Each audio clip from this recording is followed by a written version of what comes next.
You'll be sure to be stirring early and go with us. I'll call you.' The child answered in the affirmative, and returning his good night, heard him creep away. She felt some uneasiness at the anxiety of these men, increased by the recollection of their whispering together downstairs and their slight confusion when she awoke, nor was she quite free from a misgiving that they were not the fittest companions she could have stumbled on. Her uneasiness, however, was nothing weighed against her fatigue, and she soon forgot it in sleep.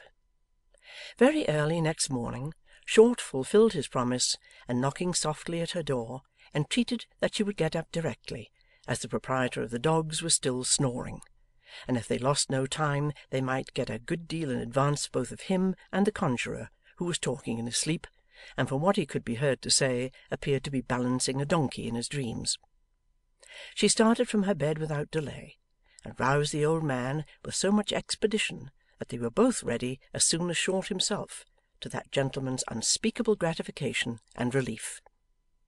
After a very unceremonious and scrambling breakfast, of which the staple commodities were bacon and bread and beer, they took leave of the landlord and issued from the door of the Jolly Sandboys.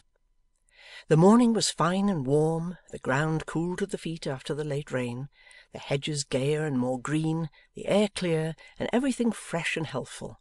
Surrounded by these influences, they walked on pleasantly enough.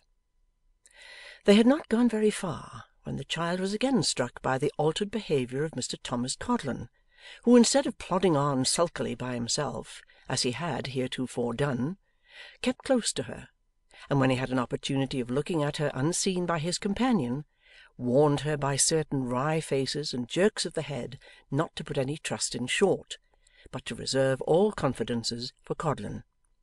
Neither did he confine himself to looks and gestures, for when she and her grandfather were walking on beside the aforesaid Short, and that little man was talking with his accustomed cheerfulness on a variety of indifferent subjects, Thomas Codlin testified his jealousy and distrust by following close at her heels, and occasionally admonishing her ankles with the legs of the theatre in a very abrupt and painful manner. All these proceedings naturally made the child more watchful and suspicious, and she soon observed that whenever they halted to perform outside a village ale-house or other place, Mr Codlin, while he went through his share of the entertainments, kept his eye steadily upon her and the old man, or with a show of great friendship and consideration invited the latter to lean upon his arm, and so held him tight until the representation was over, and they again went forward. Even Short seemed to change in this respect, and to mingle with his good nature something of a desire to keep them in safe custody. This increased the child's misgivings, and made her yet more anxious and uneasy.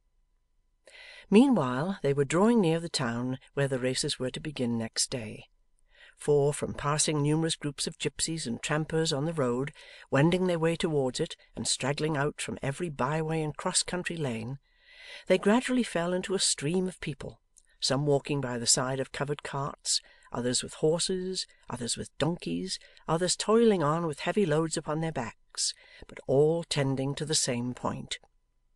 The public houses by the wayside, from being empty and noiseless as those in the remoter parts had been, now sent out boisterous shouts and clouds of smoke, and, from the misty windows, clusters of broad red faces looked down upon the road. On every piece of waste or common ground, some small gambler drove his noisy trade, and bellowed to the idle passers-by to stop and try their chance.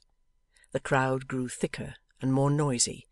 Gilt gingerbread and blanket stalls exposed its glories to the dust, and often a 4-horse carriage, dashing by, obscured all objects in the gritty cloud it raised, and left them stunned and blinded far behind. It was dark before they reached the town itself, and long indeed the few last miles had been. Here all was tumult and confusion. The streets were filled with throngs of people. Many strangers were there, it seemed, by the looks they cast about. The church bells rang out their noisy peals, and flags streamed from windows and housetops. In the large inn yards, waiters flitted to and fro, and ran against each other. Horses clattered on the uneven stones, carriage steps fell rattling down, and sickening smells from many dinners came in a heavy lukewarm breath upon the sense.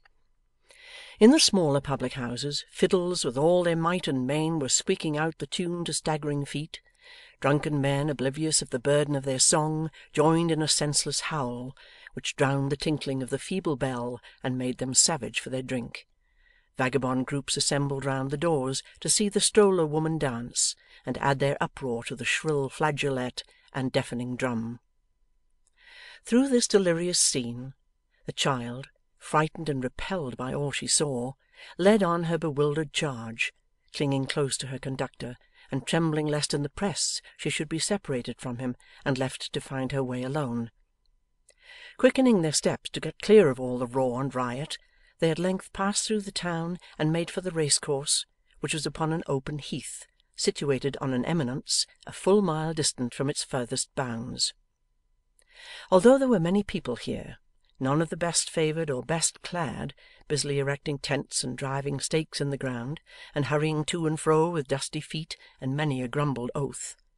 Although there were tired children cradled on heaps of straw between the wheels of carts, crying themselves to sleep, and poor lean horses and donkeys just turned loose, grazing among the men and women, and pots and kettles and half-lighted fires, and ends of candles flaring and wasting in the air, for all this the child felt it an escape from the town, and drew her breath more freely.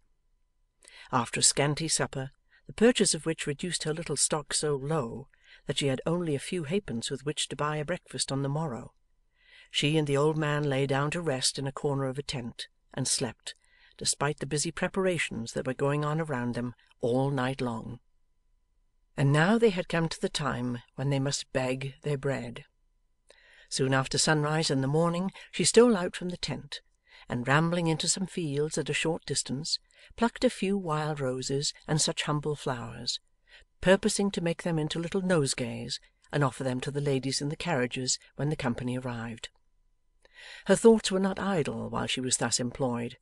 When she returned and was seated beside the old man in one corner of the tent, tying her flowers together, while the two men lay dozing in another corner, she plucked him by the sleeve, and slightly glancing towards them, said in a low voice, "Grandfather, don't look at those I talk of, and don't seem as if I spoke of anything but what I am about. What was that you told me before we left the old house? That if they knew what we were going to do, they would say that you were mad, and part us?" The old man turned to her with an aspect of wild terror, but she checked him by a look, and bidding him hold some flowers while she tied them up, and so bringing her lips closer to his ear, said, "I know that was what you told me. You needn't speak, dear. I recollect it very well. It was not likely that I should forget it. Grandfather, these men suspect that we have secretly left our friends, and mean to carry us before some gentleman and have us taken care of and sent back. If you let your hand tremble so, we can never get away from them, but if you're only quiet now, we shall do so easily." "How?" muttered the old man. "Dear Nelly, how? They will shut me up in a stone room, dark and cold, and chain me up to the wall, Nell, flog me with whips, and never let me see thee more."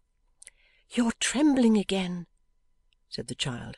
"Keep close to me all day. Never mind them. Don't look at them, but me. I shall find a time when we can steal away. When I do, mind you come with me, and do not stop or speak a word. Hush! That's all." "Halloa! What are you up to, my dear?" said Mr Codlin, raising his head and yawning. Then observing that his companion was fast asleep, he added in an earnest whisper, "Codlin's the friend, remember, not Short." "Making some nosegays," the child replied. "I'm going to try and sell some these 3 days of the races. Will you have one? As a present, I mean." Mr Codlin would have risen to receive it, but the child hurried towards him and placed it in his hand. He stuck it in his buttonhole with an air of ineffable complacency for a misanthrope, and leering exultingly at the unconscious Short, muttered as he laid himself down again, "Tom Codlin's the friend, by God!" As the morning wore on, The tents assumed a gayer and more brilliant appearance,